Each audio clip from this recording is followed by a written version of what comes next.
இவங்க தாங்க நம்ம ஹீரோயின் ஆனா இமானுவேல். செம்ம சமத்து, பட் கேர்ள் வித் கொஞ்சம் இன்செக்யூரிட்டிஸ். அவங்களோட டெய்லி மார்னிங் ரொட்டீன்ஸ் இப்படி தான் இருக்கும். நீங்களே பாருங்களேன், நேற்றை விட இன்னைக்கு கொஞ்சம் டல் அடிக்குதே, அப்போ நம்ம அழகா இல்லையோ? இப்படி இருந்தால் எப்படி ஆனால் பெரிய ஆஃபீஸர்லாம் ஆக முடியும்?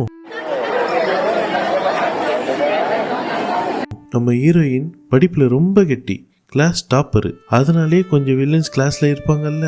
இப்போ கூட 2 பின்னாடி உட்காந்துங்கன்னு என்ன பேசுதுங்க பாருங்களேன். ஏய், மீஷோவில் புது க்ரீம் வந்திருக்குடி, போட்டா ஒரே நல்ல வெள்ளையாயிடுவாங்களாம். நம்ம ஆனாவை எப்படி கிண்டல் பண்ணுறாங்க பார்த்தீங்களா?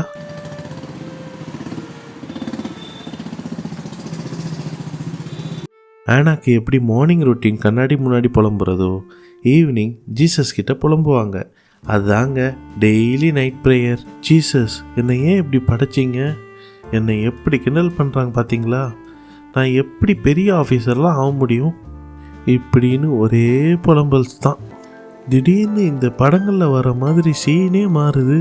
செம்ம பிரைட்டாக லைட்டு இறங்கி ஆனாவை சுத்திருச்சுங்க. அப்புறம் என்ன, வீட்டுக்கு வந்த கெஸ்ட் மாதிரி ஜீசஸ் ஆனா பக்கத்தில் உட்காந்துட்டாரு. எப்பவுமே ஜீசஸ் கிட்ட புலம்புற ஆனா அவரை நேரில் பார்த்ததும் எதுவும் பேசல. சந்தோஷத்தில் வாய் அடிச்சு போய் ஆனந்த கண்ணீர் மட்டும்தான் விட்டா. புயலுக்கு பின் அமைதி மாதிரி ஜீசஸ் போன பிறகு ஆனாக்குள்ள ஒரு தெளிவு வந்துருச்சு. எப்பவுமே இன்செக்யூரிட்டிஸோடு தூங்குறவ இன்னைக்கு நிம்மதியாக தூங்க போனான்.